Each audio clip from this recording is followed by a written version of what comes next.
또 내게 보이신 것이 이러하니라. 다림줄을 가지고 싼 담 곁에 주께서 손에 다림줄을 잡고 서셨더니 여호와께서 내게 이르시되 아모스야 네가 무엇을 보느냐.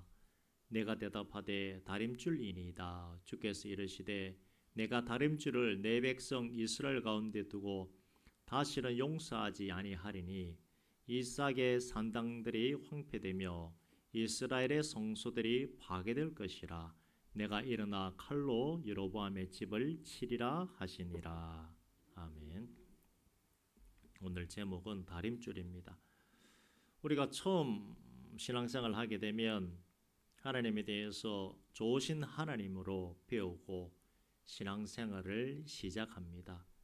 뭔가 교회에 대해서 하나님에 대해서 아는 것이 좀 적은 단계이기 때문에 처음 예수 믿고는 신앙생활 하기가 참 편합니다. 남들이 다른 분들이 헌금하는 거 보면 교회 와서 헌금해야 되는가 모르구나 싶어가지고 나도 해야 되겠다 싶어서 부담 없이 헌금을 하게 되는, 그리고 주일날만 이제 교회 가면 되겠다 하고 또 처음 예수 믿으면 챙겨주는 분도 참 많습니다. 막 전화도 오고 주일 꼭 오세요 하면서 챙겨주는 분들도 많기 때문에 교회 나가는 게 좀 재밌습니다. 내 마음대로 또 내 편한 대로 교회 왔다가 기도도 하고 싶으면 하고 하기 싫으면 하지 않는 그런 시절입니다. 부담이 적습니다. 예수 믿으면 좋은 데 간다고 하니, 천국 간다고 하니 그거 생각하고 교회 오고 목사님 설교 말씀 듣고 또 반가운 얼굴 있으면 그 얼굴 반갑게 인사하고 집으로 돌아갑니다. 좋으신 하나님, 사랑의 하나님 이렇게만 알고 신앙생활 하기 때문에 참 편합니다. 예수 내가 잘 믿었구나, 교회 생활하는 게 이렇게 좋은 거구나 라고 생각을 합니다. 누구나 그런 시간을 지나는데 시간이 지나면 이제 하나님이 내 인생에 들어옵니다. 다른 말로 하면 개입하기 시작합니다. 하나님의 사람으로 세워지도록 하나님의 훈련소에 이제 입소를 하게 됩니다. 나에게 왜 이런 일이 일어나는가? 예수 잘 믿고 교회 잘 다니는 나에게 왜 이런 고난이 일어나고 이해 못할 일들이 일어나는가 하는 그 말이 나오는 그 시간을 이제 맞이하게 됩니다.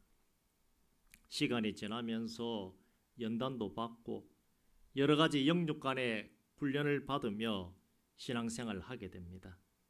그 연단의 시간이 지나가게 되면 좋으신 하나님은 맞지만 이제는 하나님이 두렵기도 하고 때로는 내 마음대로 안 되기에 원망하는 마음이 들기도 하면서 그래도 하나님이 하신 것이니 다 옳다라고 생각하며 신앙생활을 합니다. 한 계단 성숙한 신앙의 그 생활에 접어든 것입니다. 연단 받을 때 내가 이렇게 어렵고 힘든데 하나님은 왜 나를 도와주지 않으시는가 이런 생각을 하게 됩니다. 내가 이렇게 살아가는 것이 힘이 들고 어려운데 왜 하나님은 잠잠하신가 하는 그 생각도 하게 됩니다.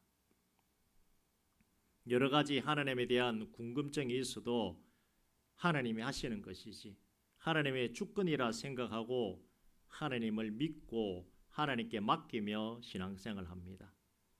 우리가 성경을 읽으면 어떻습니까? 어떨 때는 사랑의 하나님으로 다가오기도 하고 어떨 때는 무섭고 두려운 하나님으로 우리에게 다가옵니다. 같이 모여서 예배합니다마는 지금 살아가는 환경에 따라서 어떤 분에게는 좋으신 하나님인 분이 계시고 어떤 분에게는 왜 나에게 이런 고난을 주시고 환난을 주시고 나를 힘들게 하나 하나님에 대해서 그렇게 다르게 여긴다는 것입니다. 사랑의 하나님이기도 하고 무섭고 두려운 하나님이기도 하는데 오늘 읽은 본문의 내용이 그런 하나님으로 우리에게 나타납니다. 사랑의 하나님이시지만 두려운 심판자로서 오신 하나님에 대한 내용이 본문입니다. 본문의 내용은 다림줄입니다. 많이들 보시기도 하셨고 들어보셨을 것입니다. 하나님께서 이스라엘에 대해 얼마나 사랑하는가 하는 것을 환상을 통해 보여주시는데 앞으로 일어날 일들에 대해서 보여주시는 것입니다. 하나님이 이렇게 자세히 알려주시는 일도 없을 것입니다. 하나님이 사랑하시는 이스라엘이기 때문에 하나님이 선지자를 통해 환상을 통해 앞으로 일어날 일을 정확하게 보여주시는 것입니다. 책망을 받는다 할지라도 환상 가운데 알려주시는 것은 분명한 하나님의 은혜입니다. 하나님께 바르게 서도록 보여주시기 때문에 은혜인 것입니다. 다림줄 아시죠? 어디서 다림줄 보셨습니까? 집을 지을 때, 집 지을 때 다림줄 보지 않습니까? 벽돌로 집 지을 때 막 줄을 대고 거기에 맞추어 짓습니다. 그게 다림줄입니다. 앞선 1절에서 6절까지의 내용을 보자면 이렇습니다. 두 개의 재앙이 나오는데 메뚜기 재앙이 나오고 불 재앙이 있을 것이라고 하는 그 내용이 앞에서 나왔습니다. 그런 환상이 나왔습니다. 아모스에게 맨 먼저 보여주신 환상은 메뚜기 떼가 나타나서 풀을 모두 먹는 환상입니다. 지금 우리도 여기 메뚜기 좀 날아다니죠. 근데 이런 메뚜기가 아니라 이 지역의 메뚜기는 때를 이뤄서 한번 지나가면 사람이 먹어야 될 것을 메뚜기들이 싹 다 먹고 가버리기 때문에 그냥 사람이 먹을 것이 없습니다. 메뚜기가 풀을 다 먹어버리면 사람이 먹을 것이 없기 때문에 사람들이 굶고 결국 먹을 것이 없으면 어떻게 됩니까? 죽게 되고 오늘 우리의 쌀만 먹고 내일 너희의 쌀만 먹자 이렇게 되는 겁니다. 하지만 하나님께서 메뚜기 재앙은 일어나지 않도록 뜻을 돌이킨다라고 말씀을 하셨습니다. 이어지는 두 번째 환상은 불재앙인데 불이 큰 바다를 삼키고 육지까지 삼켜 먹겠다 하는 그런 환상입니다. 불도 참 불이 나면 얼마나 무섭습니까? 우리나라 막 이 지역 저 지역 불이 나가지고 막 동해 같은 경우 뭐 산천 같은 경우 뭐 난리도 아니었지요. 정말 무섭습니다. 집 정도만 태우는 불이 아니라 바다라 할지라도 육지라 할지라도 다 태워버리는 그런 불 환상을 하나님 보여주셨습니다. 하지만 그렇게 거대하고 무서운 불도 하나님이 뜻을 돌이켜서 내가 행하지 않겠다라고 말씀을 하셨습니다. 하지만 문제는 다림줄 환상입니다. 이 다림줄 환상을 하나님 뭐라고 말씀하시는가 하면 내가 반드시 시행할 것이다. 주께서 다림줄을 가지고 쌓은 담 곁에 주께서 손에 다림줄을 잡고 서 있습니다. 그러면 우리가 어떻게 생각해야 되겠습니까? 하나님이 다림줄을 잡고 있으면 집 지으실 것인가? 교회라도 지으실 것인가? 그게 아니겠죠. 앞에 환상이 어땠습니까? 메뚜기 나타난 것도 심판이고 불이 나타나는 것도 심판인데 이제 다림줄이니까 이 다림줄도 분명히 심판일 겁니다. 갑자기 축복으로 바뀌지는 않습니다. 근데 도대체 집 지을 때 벽돌 쭉 세워놓고 다림줄을 가지고 한다는 것은 이 다림줄을 가지고 뭘 심판할 수 있을 것인가? 다림줄 가지고 다림줄 역할이 뭡니까? 잘 되어 있는가 못 되어 있는가 지어보는 겁니다.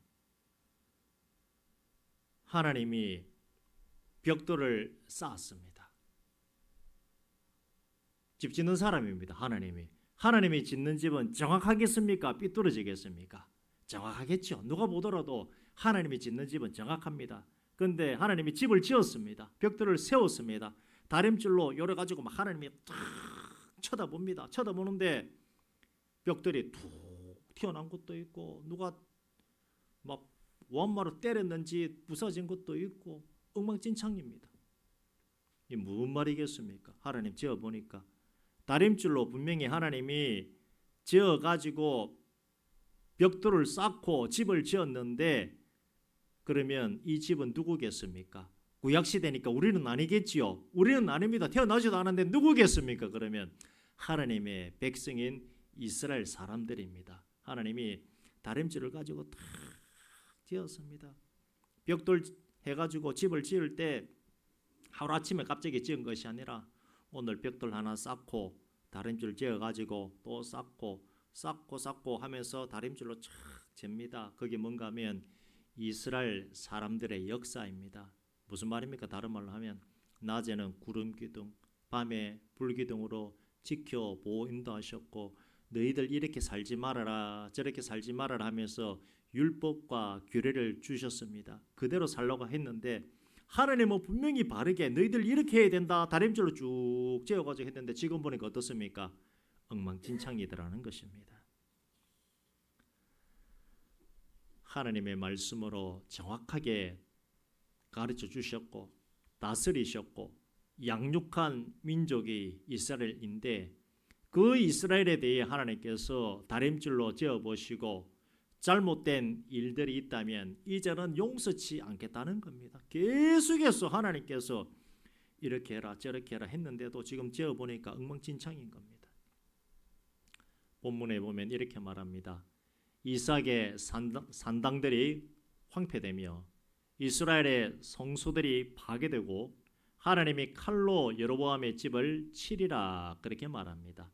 메뚜기 재앙도 없을 것이고 불재앙도 없을 것입니다마는 다림줄로서 지어봅니다. 무엇을 지어봅니까?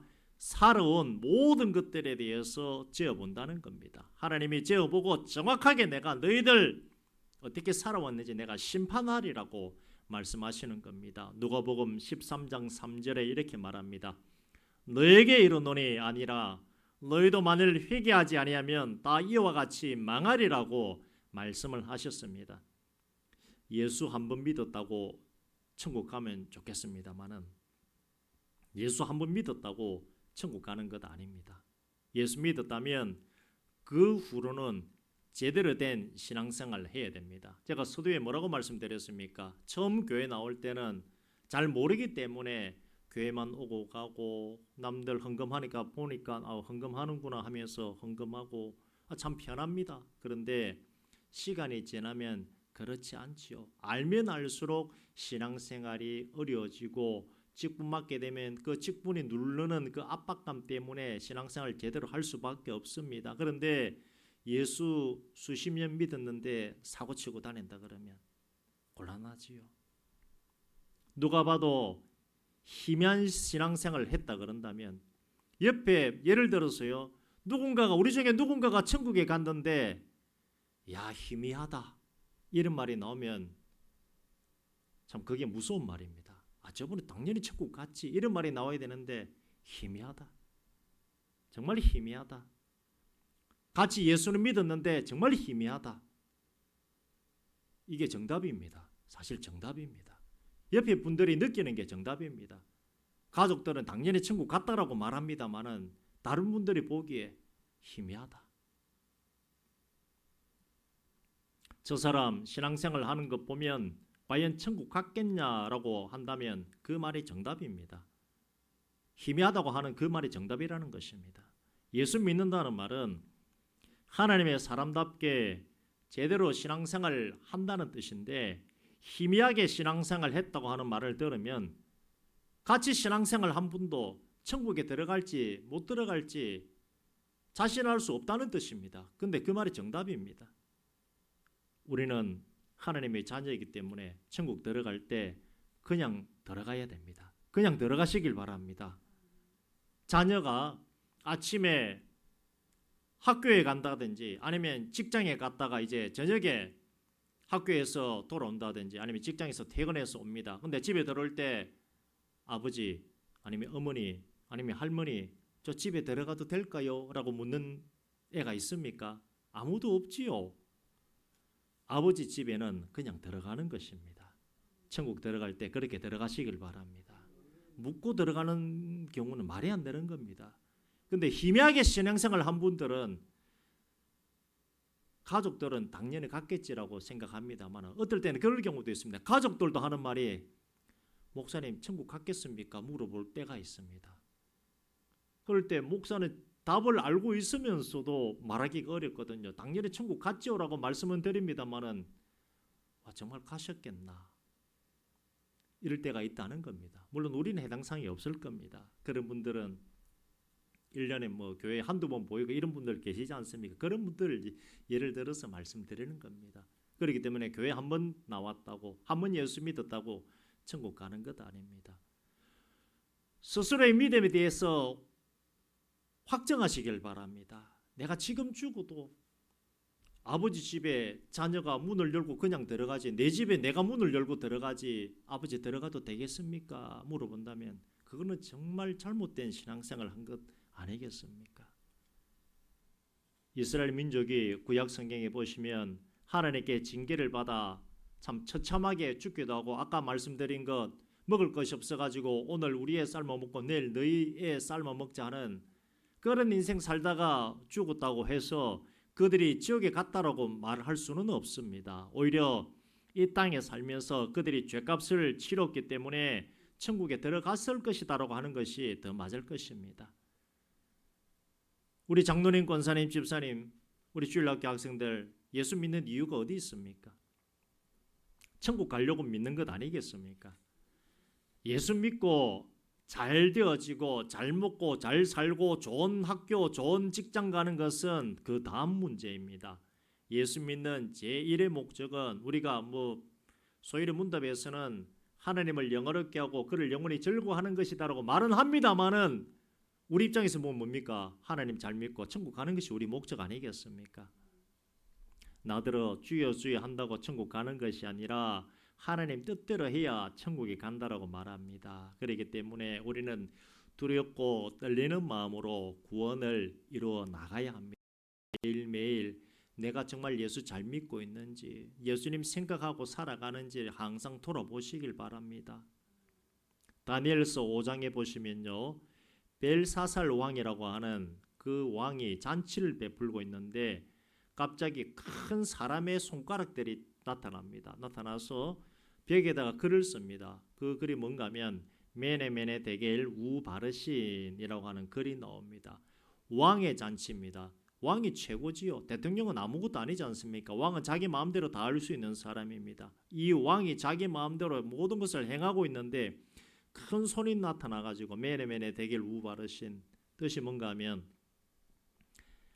왕을 저울에 달아보니 부족함이 보였다 하는 하나님의 신호입니다. 세상에 주권자뿐 아니라 누구를 할지라도 하나님은 그 사람의 믿음을 달아보십니다. 처음 교회 나오면 어떻다고요? 좋지요. 부담 없이 신앙생활을 합니다. 그러나 시간이 지날수록 하나님께서 믿음의 연단 훈련을 시키고 천국 갈 만한 사람이 되는지, 교회 직분을 맡을 만한 사람이 되는지 하나님께서 달아보신다는 것입니다. 세상의 주권자, 권력자, 교회 위에 있는 듯한 권력자라 할지라도 이게 누가 봅니까? 하나님이 한번 불면 다 사라집니다. 그래서 우리는 교만히 살 것이 아니라 나를 천국 보낼 수도 있고 지옥 보낼 수도 있는 그 하나님에 대해서 두려워하며 경건하게 거룩하게 살아야 될 줄 믿습니다. 오늘 말씀 다림줄로 표현하시듯이 하나님은 여러분의 믿음을 항상 달아보신다는 것을 기억하시길 바랍니다. 지금 내가 천국 가는 믿음이 되어 있느냐 하는 것이 중요합니다. 우리 신앙의 기준은 하나님 말씀이지 어디에 내가 어디 교회에 다닌다, 대한예수교회 장로회 방화교회 다닌다, 이것이 중요한 것이 아닙니다. 우리 교단을 뭐라 그럽니까? 장자교단이라 그럽니다. 우리는 통합도 우습게 보고 순복음도 우습게 보고 일단 조금 그래도 우리보다 위에 있다라고 인정하는 교단이 어디입니까? 고신하고 재건파, 여기는 조금 더 거룩하고, 특히 고신은 왜 인정해 주냐면 이분들은 신사참배를 하지 않았습니다. 그분들이 세운 교회이기 때문에 우리가 인정을 합니다. 그 외에 다른 교단 보면 우리가 조금 깔봅니다. 그런데 우리 교단에 속한 대한예수교 장로회 합동교단에 속한 방화교회에 다닌다고 해서 천국 가는 것이 아닙니다.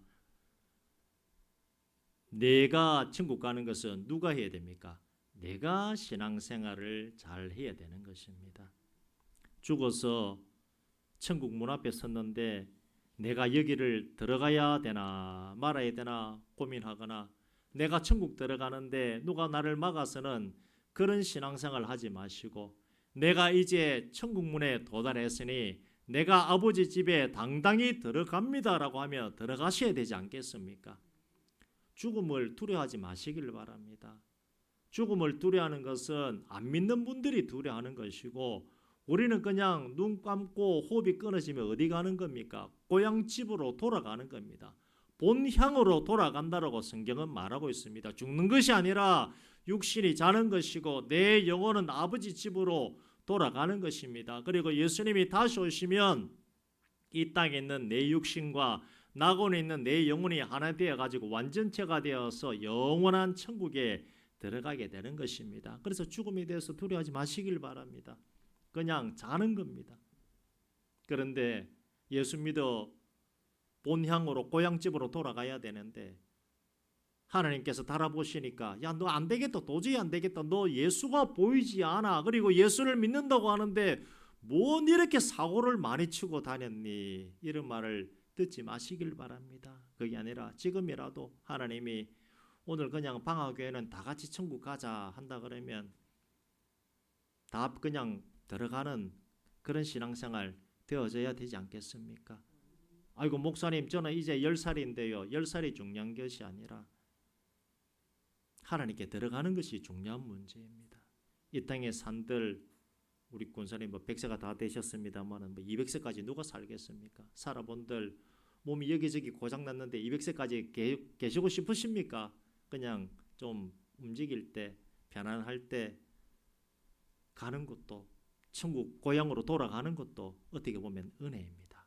그렇기 때문에 너무 이 땅에 대해서 어떤 뭐 특별한 이상한 욕심이라든지 갖고 계시지 마시고 영원을 사모하시고 죽음 이후에 영혼의 삶을 사모하시는 그런 신앙생활 하시길 바랍니다. 그렇기 때문에 천국 갈 준비를 하셔야 된다는 것입니다. 우리가 날마다 십자가 앞에서 그 예수님을 바라보고 살아간다면 결단코 큰 죄악의 길, 구원에서 떨어지는 길로 가지는 않을 것입니다.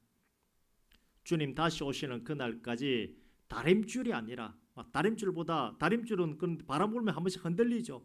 더 다림줄보다 팽팽한 게 무엇이겠습니까? 제가 생각해 보니까 자꾸 면도날이 생각나더라고요. 면도날로 예리하게 빈틈없이 쫙 자른다 할지라도 물론 우리의 삶이 면도날로 쫙 하면 좀 잘리는 부분이 있을 겁니다. 그러나 하나님 그거 가지고 야 너 천국 못 들어간다 말씀하지 않으십니다. 그래 네가 잘못 살았다 할지라도 네 아들 예수 이름 가지고 회개하고 돌아와라고 하면서 하나님은 기다리신다는 겁니다. 천국 못 들어갈 사람은 회개 자체를 하지 않습니다. 교회 다니고 예수를 믿는다고 하면서도 예수 이름도 부르지 아니하고 신앙생활을 하는 사람입니다. 우리는 그러지 않지 않습니까? 예수, 오늘도 예수요, 어제도 예수요, 내일도 예수 부르고 우리는 살아갑니다. 그렇기 때문에 스스로 보시기에 또 하나님께서 보시기에 인정받는 나의 신앙생활이 되어질 수 있도록 그렇게 또 노력하시길 바랍니다. 이것은 내가 다짐해야 됩니다. 아이고 내가 그냥 잘하고 있지. 내가 교회 열심히 나가고 있지. 주일마다 헌금하고 있는데 기도하고 있는데 아니요. 우리는 날마다 더 발전해야 됩니다. 어떻게 하면 내가 예수님을 더 닮아갈까? 어떻게 하면 예수님이 나를 더 기뻐하시고 나를 더 사랑하실까? 성경에 보면 많은 도전적인 인물들이 있습니다. 아브라함도 있고요.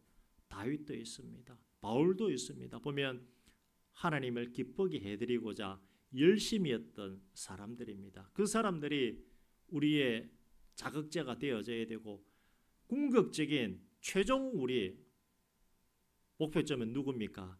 예수입니다. 예수님을 닮아가는 사람. 그것이 곧 그리스도인입니다. 누가 보더라도 당신은 교회 다니시지요. 교회 다니시죠. 이런 말이 나와야 사실 우리가 예수를 제대로 믿고 있는 겁니다. 그렇게 되었을 때 하나님 오늘 내가 누구를 만났는데 저보고 당신 교회 다니지요, 예수 믿는 분이지요 하는 말을 들었습니다. 하나님, 이 정도면 제가 예수 바르게 믿고 있는 거지요, 하나님 맞지요, 이 정도는 되셔야 된다는 겁니다. 최소 살아오시면서 한 번 정도는 그런 말씀을 들으셔야 내가 예수의 사람이라고 하는 자신감이 생기게 됩니다. 얼굴에서 드러나기 때문에, 행동에서 드러나기 때문에 안 믿는 사람이 보더라도 그런 말을 하는 것입니다. 결단하시길 바랍니다. 내가 기도만 한다고 해서 될 문제가 아니라 내가 결단하고 다짐하며 내 앞에 어떤 유혹이 온다 할지라도 나는 예수의 사람다운 신앙생활을 할 거야 라고 하는 생각을 항상 가지고 살아야 생각 따라서 몸이 나아갑니다. 하나님은 우리의 생각, 행동, 말 모든 것을 다림줄로 재어보신다는 사실을 잊지 마시고 모두가 합격점 얻어서 천국 문, 우리 집 문 활짝 열고 다 들어가실 수 있으시기를 주의 이름으로 축원드립니다. 이 시간 우리 함께 기도하기를 원합니다.